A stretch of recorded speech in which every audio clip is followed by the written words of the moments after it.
Marami ngayon kumakalat sa internet na merong killer clown. Killer clown sa Parañaque. Dahil ako isang typical na Pilipino na gustong malaman kung totoo nga ba o hindi, pupunta tayo sa Parañaque. Kaya mula Novaliches, nagbiyahe kami papuntang Parañaque para malinawan at matuklasan kung totoo nga ba ito o isa lang kasinungalingan. Ngayon nandito na tayo sa Parañaque at hahanapin na natin yung killer clown na sinasabi. Exact 12 AM and pupunta na natin yung mga location na nabanggit dun sa mga picture gaya ng San Agustin Elementary School and Parañaque National High School. So pupuntahan na agad natin. Sisimulan na natin magtanong-tanong at i-google map yung mga lugar na yun para mas kahit mas mapabilis tayo. Mary Joy Magdaong, 11 years old, student at San Agustin Elementary School, Parañaque. Nagpaalam siya na ihatid niya ang ating niya dahil gusto niya makita ang Monwook National High School. Anina 11:50 AM. Pero hanggang ngayon hindi pa rin siya bumabalik. Maawa na kayo sa amin. Pinsan ko po siya, halasin ko sa kanya sa Monwook National High School. No pumasok daw atin niya, nakita niya daw na may kausap na clown kay Mary Joy. Pinabayaan niya lang ito kasi kala niya kilala ni Mary Joy. Kaya ngayon, pupuntahan na natin ang San Agustin Elementary School. Baka makakuha tayo ng impormasyon. Puntay National School. Kung village ito, kung ikaw killer, dito ka magtangka, hindi ka makalabas bigla. So, di natin alam, baka nakidaan lang dito sa village na to. Pero check pa rin natin kung anong kaganapan. Daming ang mga bata dito, guys.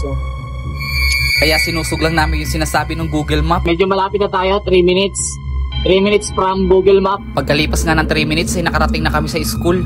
So ngayon, nandito na tayo sa San Agustin Elementary. Parang hindi siya lapitin ng killer, ng mga masasamang elemento, mga masasamang loob. Kasi loob siya ng subdivision. Pero yung school, kung titingnan mo, ito part na to ng school. Di ba nakakatakot din? So, wala tayong matanungan ditong tao. Kung makikita nyo yan, parang dead end dito. And sa kabilang subdivision yata yung school. So, di natin alam kung paano tayo makakadaan dyan. Baka sarado. Baka umikot pa tayo niyan.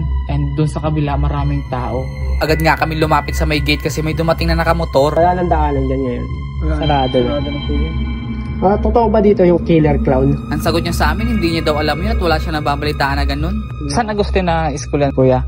Opo, yan yun. At dahil food rider siya, tatanungin natin yung nagpa-deliver. Ma'am, pwede matanong, ma'am? Totoo ba yung killer clown dito, ma'am? Wala mo. Pinakakain dito kaya train mo. Hindi nila alam yung tungkol sa killer clown. So, sabi daw, magtanong kami sa guard. Ano to? Tanongin natin yung guard doon? Oo, tanongin natin yan, tol. Para malaman natin yung tunay na kasagutan, tol. Kasi sila rin naman talagang makakapagbigay ng kasagutan kasi lagi sila nandito. Kaya subukan natin matanong, tol. Kasi marami tayong guard na nadaanan. Totoo ba dito yung killer clown dyan sa may San Agustin Elementary School? Wala ka nababalitaan? May kwento-kwento rin yung mga bata eh. Pero sabi ng mga bata na nag-aaral sa San Agustin, meron daw.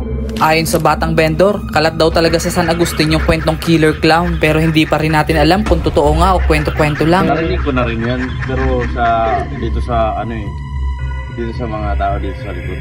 Parang ganun nga.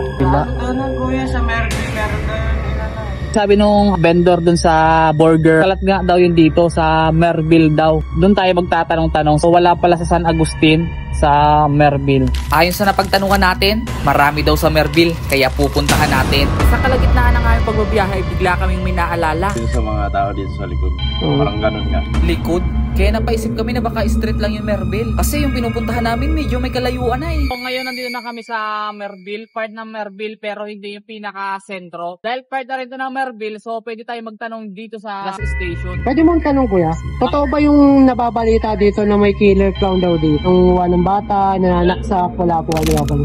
Nag-search na rin ako ng killer clown sa Merville pero wala akong nakita. Pero may isang post akong nadiscover. Legit ba yung killer clown sa Parañaque? Oo, keep safe po. Legit bro, meron akong pic no sinaksak sa harap ng St. Peter. Sen. Pasin.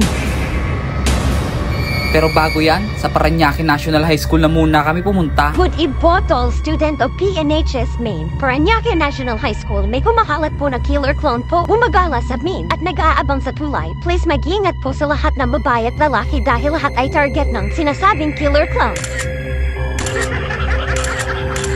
Tao dito sa school, parang may hinahakot sila and mamaya baka matanong natin. Hindi natin alam kung anong gagawin natin dito. Para lang kami mga baliw na lalo na yung mga tinatanong namin. Parang sa isip-isip ng mga tao tinatanong natin, sira ulo ba to? Killer clown? Naka-Facebook mo yan. Sana may isang taong makapagsabi ng sagot sa atin. Pwede magtanong mo? Totoo ba dito yung kumakalat na balita ngayon na may killer clown daw na nanguha ng bata? Wala pa kumakalat sa amin yung kaya. Yung mga dito mismo nagsabi, wala sila nababalitaan. Pero tol, ganito yan eh. Ang kinagandahan sa ginagawa natin, malilinawan na ngayon yung mga nadali ng balita. Kasi syempre yung mga nakalap na balita, yung mga ibang nanay tol, kinaban na yan. Diba? Kumbaga ito yung magpapatunay tol, kung ano yung mangyayari sa video na ito. Ayun talaga yung tunay na kasagutan. Napadaan na rin kami sa Parañaque Elementary School para magtanong-tanong na rin. Totoo pa dito sa yung ano daw, killer clown daw, inangunguha ng bata. Hindi ko lang alam. Wala pa kayo nababalita.